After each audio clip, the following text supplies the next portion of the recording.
This Friday, the newest batch of Disney Channel stars grown in the Disney Genetic Engineering Lab will be unveiled to the public. Right. Now, Tracy, most of our viewers are already familiar with a lot of the products that have come out of the Disney Lab. Yes, but how exactly do you create a Hilary Duff or a Miley Cyrus from scratch? Joining us live from the Disney Lab is one of their lead geneticists, Dr. Andrew Rourke. Welcome, Dr. Rourke. There's quite an operation you've got going on out there. Thanks, Jim. So the stars that we see on TV are actually grown right here? That's correct. They're grown and developed here. We engineer their brains for advanced singing and dancing capabilities, even posing for photos. By the time they grow to desired size, these child stars are fully ready for the camera or the concert tours or whatever Disney chooses to put them in. We use the exact same DNA structure for all of our stars, and then we simply tweak minor details like hair color or skin tone. Oh, now this one's Zac Efron. I've seen him before. Yes, Zac was actually one of our earliest models. My daughters love him. I mean, he looks so real. Actually, I think we could have done a better job with Zac. He could show more human tendencies. If you look closely, you'll notice there's a certain deadness around the eyes. I do see that, yes. I'm sorry, it's hard for me to watch because all I see is all my mistakes. Yeah. Oh, he seems flawless to me. There was a bug in that first batch, and as a result, Zac's skin will soon begin to dissolve.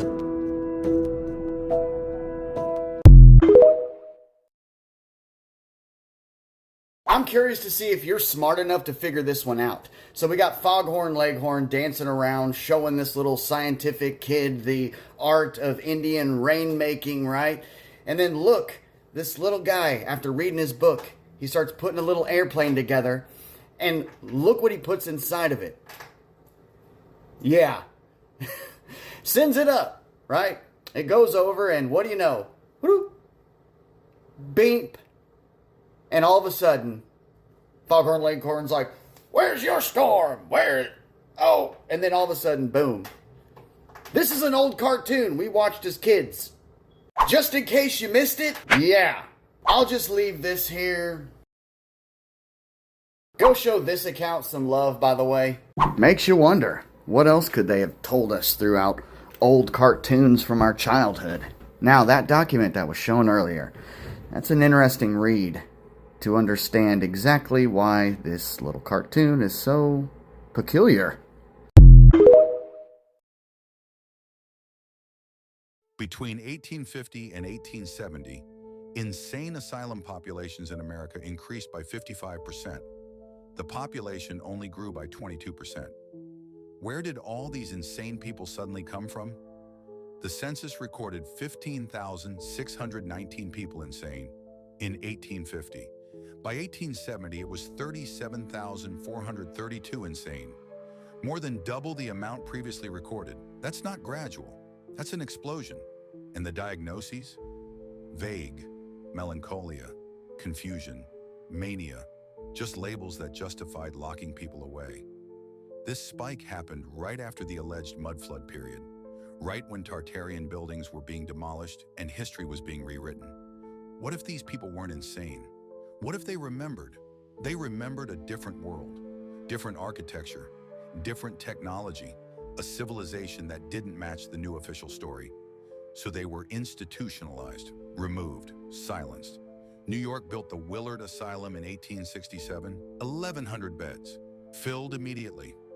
Utica Asylum opened in 1844 with 600 beds, also filled.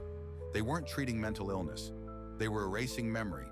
And when you remove that many adults in 2 decades, you create a crisis, a generation of children with no parents. And the 250,000 orphans they created, that's even darker. Then came the orphan trains. Make sure to follow for that one. There's a line that was quietly added to almost all new Bibles.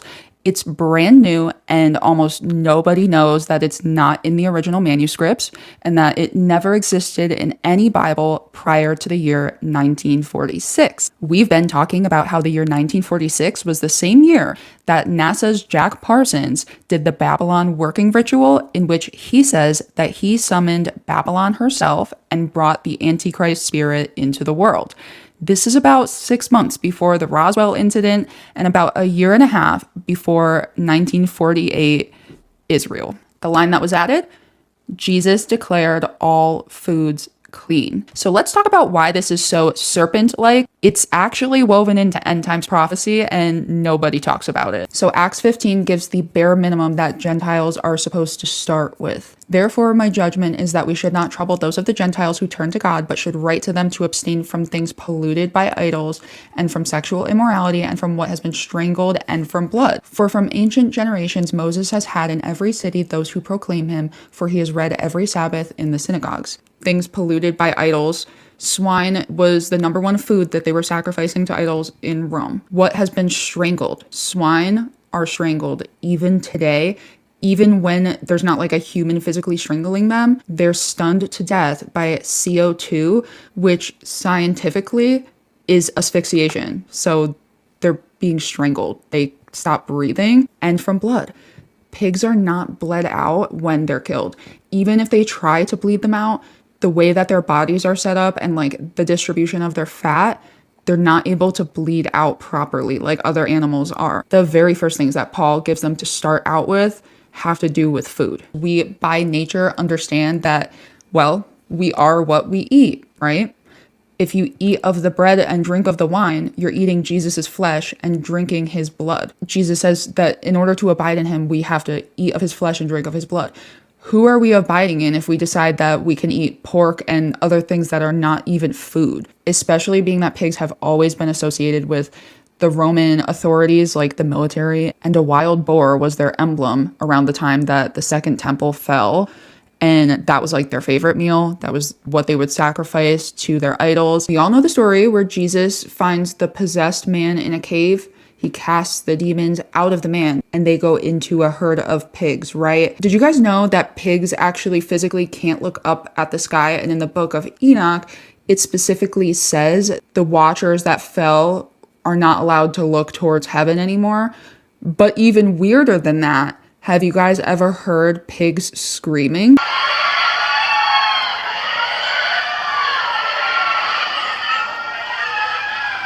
That's one of the main animals that the Whore of Babylon is associated with. They are probably the most parasite-ridden animals like ever. And I believe that parasites are demons. That's why Jesus cast demons into the pigs. So if we eat of Jesus's flesh and blood, then we're abiding in him. If you eat something that's full of demons, knowing that God, Jesus, told us that that wasn't food. Pig supply and the pork supply. The Reynolds family does own, used to own 60% of all the crematoriums and moratoriums in the United States and funeral homes. And they would dispose of bodies that way too. Pig farms. Pig farms. Because a pig will a couple of pigs will dispose of a body in a few minutes. And then they feed that to the populace. Don't eat pig. Raise yourself. Could not strongly warn people against that enough. Parasites of hookworms are serious things. That's why a lot of Southerners are what Southerners are. Understand something. Southerners and a lot of their speech and their cadence and their rhythm, it's hookworms. 9 out of 10 times. Really? 1 for 1, they are ruled by parasites. Detox them, their brains turn on and they're sharp and capable communicators almost immediately. Tapeworms and hookworms come pouring out of them, but they were mostly fed pork diets. Whereas out west, you see a lot less of it. And in the north, because beef tended to be the predominant thing, sheep before that, but beef tended to feed them a lot more often. And they're far less prone to feeding you the parasites. So something to consider. Change your life forever. Do a detox, man. There's some instructions in the scriptures to try to keep us away from stuff that's definitely deadly. Pig is 100% an animal we know gets possessed by demons. Absolutely. The legions that come out of the two men, the demoniacs in the tombs, where do they go? Pigs. Straight into the pigs. And the pigs are fully possessed, total possession. Think about this. The power, the spiritual possession capacity of 1 man, 2 man, depending on which account you're in, filled a herd of pigs and it drowned them in the sea. That's because those spirits, when they lose their assignment on their target, they better bring a sacrifice back with them so they don't get their stinking lunch eaten by the higher principality that's ruling them. This is why swine and pork is so heavily warned about in the scriptures. Like, don't eat it. Don't eat it. When you abstain from these things, like my family and I just started trying to eat the way that the scripture said, like literally. And it was unbelievable how many of the lights turned on in our brains, you know, and like why it was valuable for us to try to find clean sourced food. I'm going to show you just how deceptive this actually is. So this is an interlinear New Testament and It's got the Greek with the English rendering like side by side. It's the New Revised Standard Version. And remember, the very first time that we see the phrase, "Thus he declared all foods clean," was in the Revised Standard Version. This exchange is found in Mark 7. So it has the Greek word by word here, and then it has the RSV version here. RSV says, "He said to them, and do you also fail to understand? Do you not see that whatever goes into a person from outside cannot defile, since it enters not the heart but the stomach and goes out into the sewer? Thus he declared all foods clean." Let's look at the interlinear. "Also you without understanding are, do you not understand that everything outside entering into the man is not able to defile him, because it does not enter of him into the heart, but into the stomach, and into the latrine goes out, cleansing all foods?" Nowhere does it say, "Thus he declared all foods clean." But even if it did, the serpent is more subtle than any beast of the field. Unclean animals are not designated as food. I want to show you what this is actually supposed to be about. So the Pharisees were judging over man-made rules. They were basically asking Jesus, like, why do your disciples not wash their hands the right way before eating? So with impure hands, that is unwashed, they are eating the bread. So bread is food. Jesus then rebukes them, saying, "Nullifying the word of God by the tradition of you which you received, and similar such many things you do." So in my opinion, I'm just a person that studies. I'm not a teacher. I'm not God. But this is exactly what's happening when people say that Christians no longer have to keep the commandments. Let's look at these end times prophecies in the book of Isaiah, which also happens to be Jesus's most quoted book. So we'll start with Isaiah 65. God says, "I have stretched forth my hands all day to a disobedient and gainsaying people, to them that walked in a way that was not good, but after their sins. This is the people that provokes me continually in my presence. They offer sacrifices in gardens and burn incense on bricks to devils which exist not. They lie down to sleep in the tombs and in the caves for the sake of dreams. Even they that eat swine's flesh and the broth of their sacrifices, all their vessels are defiled, who say, 'Depart from me, draw not nigh to me, for I am pure. This is the smoke of my wrath, a fire burns with it continually.'" Jump to Isaiah 66. So we have at least two witnesses that God is not going to be happy with those that ignore his commandments and his instructions for us, especially when it comes to swine. It says, "For behold, the Lord will come as fire, and his chariots as a storm, to render his vengeance with wrath, and his rebuke with a flame of fire. For with the fire of the Lord all the earth shall be judged, and all flesh with his sword, many shall be slain by the Lord. They that sanctify themselves and purify themselves in the gardens, and eat swine's flesh in the porches, and abominations, and the mouse, shall be consumed together, saith the Lord. And I know their works and their imagination." Swine is an abomination, and remember, this is end times judgment imagery. Daniel says, "the abomination of desolation." Around the time of the Second Temple, they were sacrificing pigs in the temple. So that would be considered an abomination of desolation. If our bodies are now the temple, I'm just putting it out there for people that have ears to hear. I am not forcing anything on anybody. Here's an 1818 Bible. If you didn't know, prior to the 1850s, the Apocrypha were in pretty much all Bibles. So in the second book of Maccabees, which is historical, this leader named Antiochus arose, and he was basically like an Antichrist archetype. So it says, "Not long after this, the king sent an old man of Athens to compel the Jews to depart from the laws of their fathers and not to live after the laws of God." There is only one covenant, you guys. The New Testament is so clear. It's said in very plain terms over and over. We all follow the same God. It is the exact same covenant. Everyone has to be spiritually circumcised. That's what God tells Abraham in the very beginning. And when Paul is talking about Judaizing, he's talking about like physical circumcision and like man-made laws or like extra guardrails, not God's designations of what is food and what is not food. "And to pollute also the temple in Jerusalem, and to call it the temple of Jupiter Olympius, and that in Gerizim of Jupiter the defender of strangers, as they did desire that dwelt in the place. The coming in of this mischief was sore and grievous to the people, for the temple was filled with riot and reveling by the Gentiles, who dallied with harlots and had to do with women within the circuit of the holy places, and besides that brought in things that were not lawful. The altar also was filled with profane things which the law forbiddeth. Neither was it lawful for a man to keep Sabbath days or ancient feasts, or to profess himself at all to be a Jew. And in the day of the king's birth, every month they were brought by bitter constraint to eat of the sacrifices. When the feast of Bacchus was kept, the Jews were compelled to go in procession to Bacchus carrying ivy. Moreover, there went out a decree to the neighbor cities of the heathen by the suggestion of Ptolemy against the Jews, that they should observe the same fashions and be partakers of their sacrifices. And whoso would not conform themselves to the manners of the Gentiles should be put to death. Then might a man have seen the present misery." They were being forced to eat swine. People were choosing torture and death over eating swine because to them, that was literally renouncing God. It came to pass also that 7 brethren with their mother were taken and compelled by the king against the law to taste swine's flesh, and were tormented with scourges and whips. But one of them that spake first said thus, What wouldest thou ask or learn of us? We are ready to die rather than to transgress the laws of our fathers. Then the king, being in a rage, commanded pans and cauldrons to be made hot, which forthwith being heated, he commanded to cut out the tongue of him that spake first, and to cut off the utmost parts of his body, the rest of his brethren and his mother looking on. Now that he was thus maimed in all his members, he commanded him, being yet alive, to be brought to the fire, and to be fried in the pan, and as the vapor of the pan was for a good space dispersed, they exhorted one another with the mother to die manfully, saying thus, The Lord God looketh upon us, and in truth hath comfort in us, as Moses in his song, which witnessed to their faces, declaring, saying, And he shall be comforted in his servants. So when the first was dead after this manner, they brought the second to make him a mocking stock, and when they had pulled off the skin of his head with the hair, they asked him, Wilt thou eat before thou be punished throughout every member of thy body? But he answered in his own language, and said, No. Wherefore he also received the next torment in order as the former did. And when he was at the last gasp, he said, Thou like a fury takest us out of this present life, but the King of the world shall raise us up, who have died for his laws unto everlasting life. After him was the third made a mocking stock, and when he was required, he put out his tongue, and that right soon, holding forth his hands manfully, and said courageously, These I had from heaven, and for his laws I despised them, and from him I hope to receive them again. Insomuch that the king and they that were with him marveled at the young man's courage, for that he had nothing regarding the pains. Now when this man was dead also, they tormented and mangled the fourth in like manner. So when he was ready to die, he said thus, It is good, being put to death by men, to look for hope from God to be raised up again by him. As for thee, thou shalt have no resurrection to life. So it goes on and lists the different tortures that happened to the first 6 sons. Antiochus, thinking himself despised and suspected it to be a reproachful speech, whilst the youngest was still alive, did not only exhort him by words, but also assured him with oaths that he would make him both a rich and a happy man if he would turn from the laws of his fathers, and that also he would take him for his friend and trust him with affairs.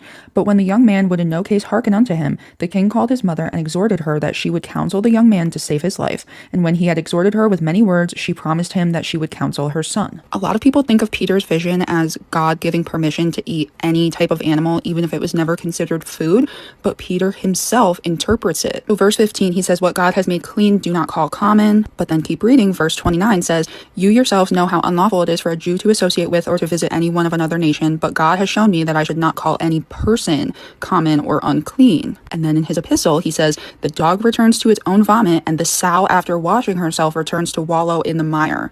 A sow is a female pig. So if he knows that God told him to not call any animal unclean, he wouldn't be making this statement. And if you look back to antique commentary, pretty much all Bible notes point to the fact that Peter would have been around for the reign of Antiochus, where they were forcing apostasy through eating swine, which is probably why he was like, no, God, like I've never touched anything unclean, because historically there was a lot of paranoia surrounding that at that time. Pork consumption reached an all-time high in 1944, just 2 years before we saw the first Bible translation include that verse. During the 20s, 30s, and 40s, the U.S. became the #1 producer of pork. I could do an entire video about how many committees, marketing teams, just groups are in on this. That in itself had me raising an eyebrow. So the National Pork Board is a program sponsored by the United States Department of Agriculture, whose purpose is to provide consumer information, perform industry-related research, and to promote pork as a food product. If it's food, why does it need all of these groups, committees, boards, marketing teams promoting it as food? NPB introduces the Real Pork Trust Consortium. So not only do they have all these marketing groups, they actually have teams where their entire goal is just to promote consumer trust in eating pork. It almost sounds to me like humans just naturally kind of know that there's something wrong with it. And of course, Satan always attacks our children before any other group. Multiple documents like this one, where plans are formed to include more pork and seafood in children's lunches. And if you didn't know, a decent amount of seafood is also forbidden in the Bible. It doesn't specify what they're trying to put in children's lunches, but I feel like it's kind of a reasonable assumption at this point that they do not want us living how God wants us to live. I am not condemning anybody, not even judging anybody. I'm just saying maybe we should all start to think twice about this, especially being that Isaiah mentions twice in end times judgment, that God would place judgment on those who eat swine. I find this very concerning personally. I feel like it's a huge deception. The fact that that entered Bibles at the exact same time that they started advertising pork like crazy and trying to push it on everybody is not at all a coincidence to me. Let me know what you guys think. For me, I keep the food laws because out of everything that God forbids, humans typically only eat shellfish and pork, which are like the two most offensive ones. They are both carcinogenic. So I've kind of always kept that just because of like health reasons. So when I saw it in the Bible, I immediately knew. But the other things that are forbidden are insane, you guys. Nobody would argue about we shouldn't eat bats, we shouldn't eat rats, we shouldn't eat geckos, lizards, frogs. But it's Babylon, so of course they push the two most offensive to God animals as food in every way, shape, or form possible. Which is us, talking about the world is not secretly manipulated by global elite. Well, obviously, yes, the fuck it is. What y'all doing all this for? Y'all, this shit is for real. Y'all, this shit is for real. It's talking about the United Nations has declared war on conspiracy theorists, describing the rise of conspiracy thinking as worrying and dangerous, and providing the public with a toolkit to pre-bunk and debunk anybody who dares to suggest that world governments are anything but completely honest, upstanding, and transparent. Man, quit playing. I cannot make this shit up, y'all. It said the UN also warns that George Soros, the Rothschilds, and the state of Israel must not be linked to any alleged conspiracies. They have declared war on us, bro. And it says UNESCO has teamed up with Twitter, the European Commission, and the World Jewish Government to launch the campaign dubbed #ThinkBeforeSharing. Talking about this shit is serious. The UN declares war on dangerous conspiracy. When I first looked at it, I couldn't believe it because there was a hole in the steel. And this is steel that was, you remember the width of the windows in the World Trade Center, folks. I think you know, if you were ever up there, they were quite narrow. And in between was this heavy steel. I said, how could a plane, even a 767 or 747 or whatever it might have been, how could it possibly go through the steel? I happen to think that they had not only a plane, but they had bombs that exploded almost simultaneously, because I just can't imagine anything being able to go through that wall. Most buildings are built with the steel is on the inside around the elevator shaft. This one was built from the outside, which is the strongest structure you can have. Up here, I also have another tone generator set to 525, and I'm about to show you what will happen with that. Things happen much quicker when you're using pure tones rather than the other stuff I was using on YouTube, which had like sounds mixed in with it. There we go, 528.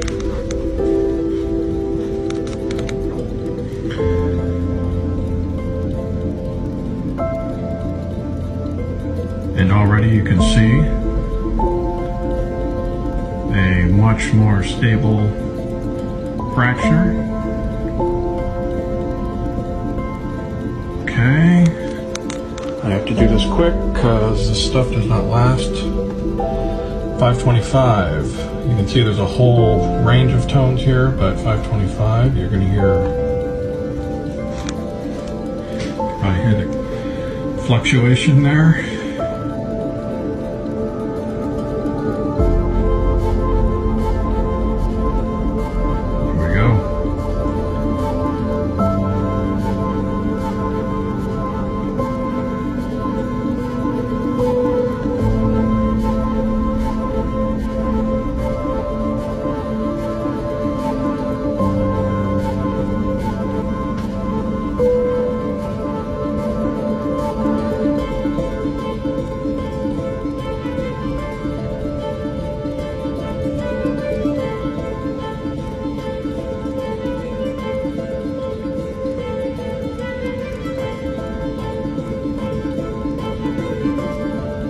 If you don't know where that is, I do.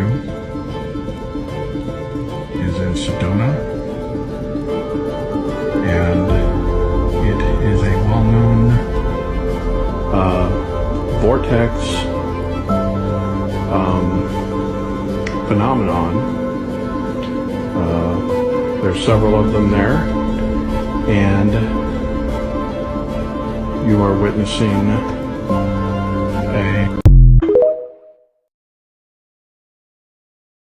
Hold up, what he just say? There was that ant that stood up to me. Yeah, but we can forget about him. Yeah, it was just one ant. One ant. Yeah, you're right. It's just one ant. Yeah, boss, they're puny. Puny? Say, let's pretend this grain is a puny little ant. Did that hurt? Nope. Well, how about this one?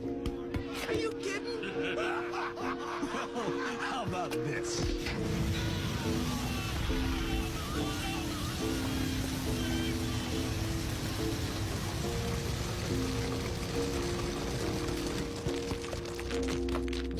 You let one ant stand up to us, then they all might stand up.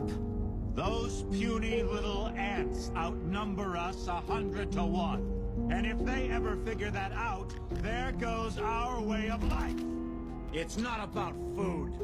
It's about keeping those ants in line.